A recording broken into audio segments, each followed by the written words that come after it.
The river is gone.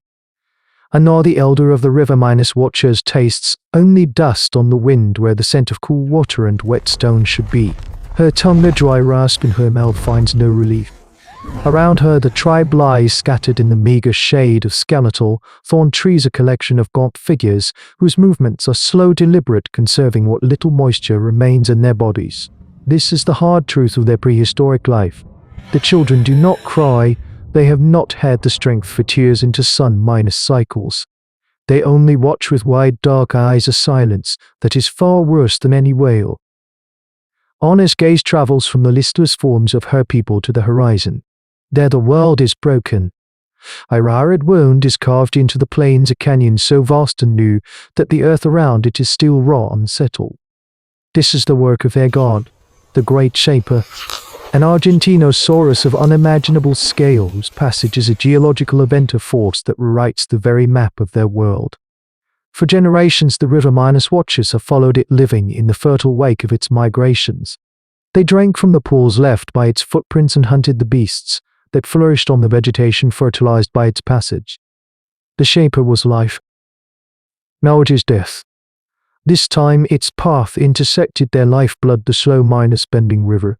It did not merely cross it tore it from its bed, dragging the entire flow of water into a new deeper channel miles to the west, a chasm with sheer cliffs they cannot descend.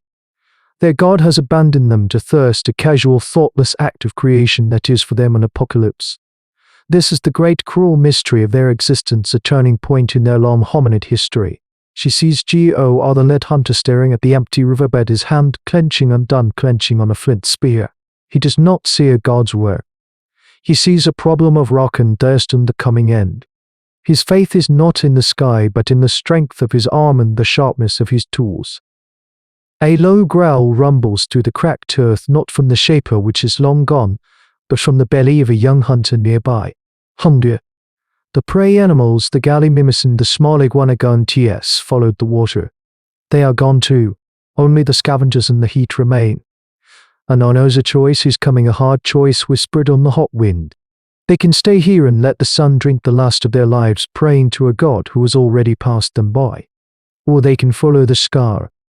They can walk into the very path of their destroyer, into an unknown land shaped by a power they cannot comprehend. It is not a choice for life, but a choice for a different, faster death. A choice that must be made now before the last of their strength is baked out of them on this forgotten stretch of ancient turf. She rises, her old bones groaning in protest, and every eye turns to her. Anna's decision is not spoken, it is made with a single shuffling step toward the great scar.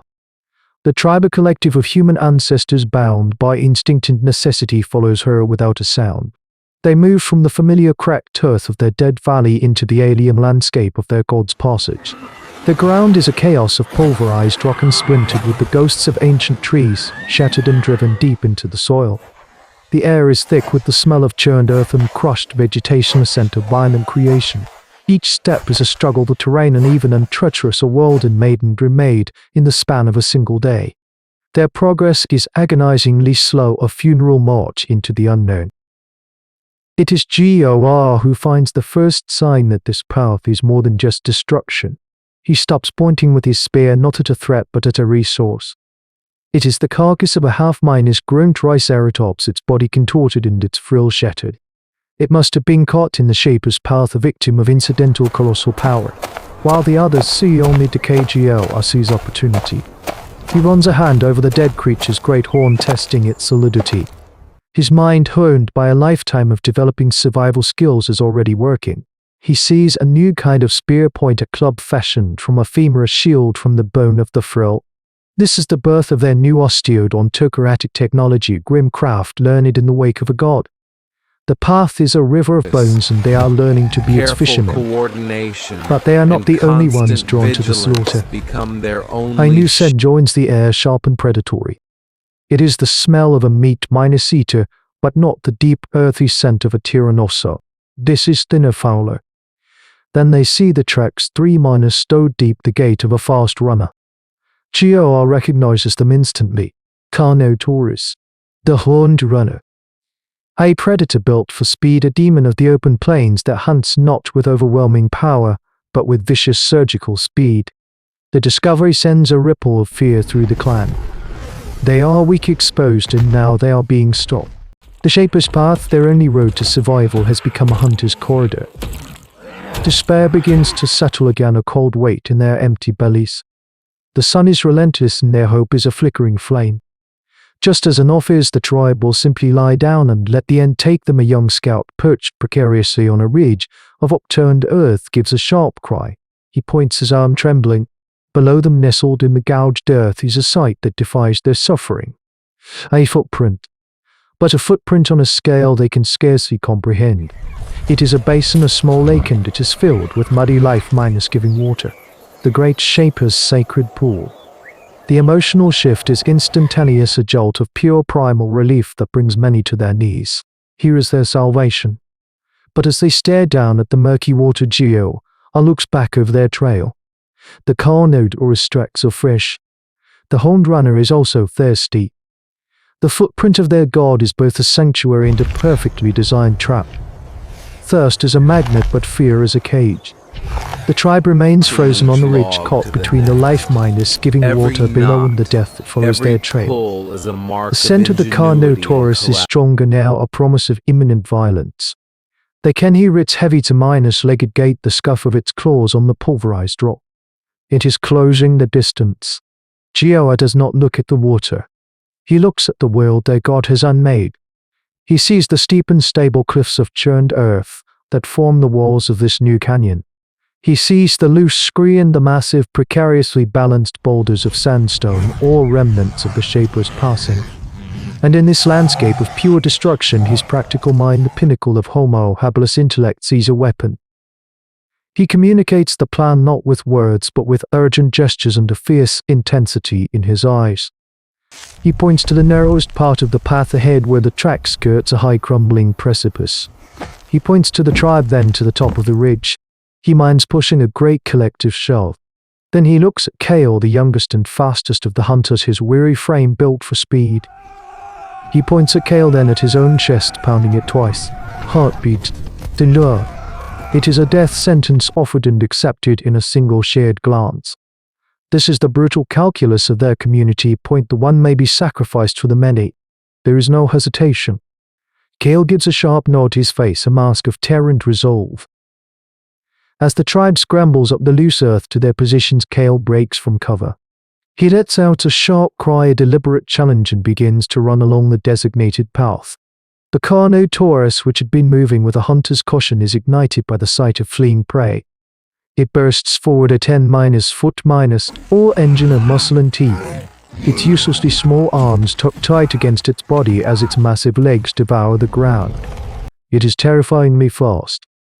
The tribe watches from above, their hearts pounding in their throats as Kale runs the gauntlet. He is a tiny, fleeting figure, and the monster behind him is a blur of reptilian fury. He reaches the kill's own just as the predator closes to within a few feet, its hot breath on his neck. A nog gives the signal, a sharp guttural roar. In unison, the tribe throws its weight against the lip of the precipice. They shove boulders, kick away, scree and stomp on the fractured ground. For a moment nothing happens. Then, with a groan that seems to come from the bedrock of the world itself, the entire cliff face gives way. A torrent of rock, earth and shattered trees cascades downwards. The Carnotaurus, its predatory focus locked on Kale, has no time to react. The landslide smashes into it, a wave of pure geological force. It is not a clean kill. A cloud of dust erupts, filled with the beast's shrieks of pain and rage. When it settles, the horned runner is buried to its waist, one leg bent at an impossible angle, roaring its defiance at the small figures who have brought it down. They have turned their god's destruction into a tool. They have created a symbiosis of survival from the wreckage. Chaos stumbles back safe. The path to the sacred pool is clear. They descend from the ridge not as gods but as survivors who have just murdered a demigo. They approach the sacred pool with a reverence born of profound exhaustion, their victory marked by the fading screams of the trapped beast behind them.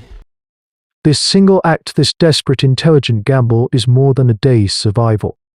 It is a shift in the cosmic balance, a footnote in the grand brutal epic of prehistory. Here in this violent Eden carved by a careless god, these ancient humans have stopped being merely subjects of their world. They have learned to read its new and terrible language to turn its syntax of destruction into a sentence of their own making. This is the moment a hunted thing first comprehends the architecture of the trap, the moment instinct gives way to strategy. The audacity to see a god's footprint, not just as a gift of water, but as a tactical feature on a battlefield. This is the first echo of the mind that will one day map the stars. How much of our own courage, our own defiance in the face of overwhelming power was first forged in the terror and triumph of moments just like this one, when our ancestors refused to accept their place and decided to unmake the world that was unmaking them. The chronicle of humanity is not written in stone but in the echoes of footsteps that dared to walk where gods had trod. That the great shaper was a god of warmth and the world was growing cold.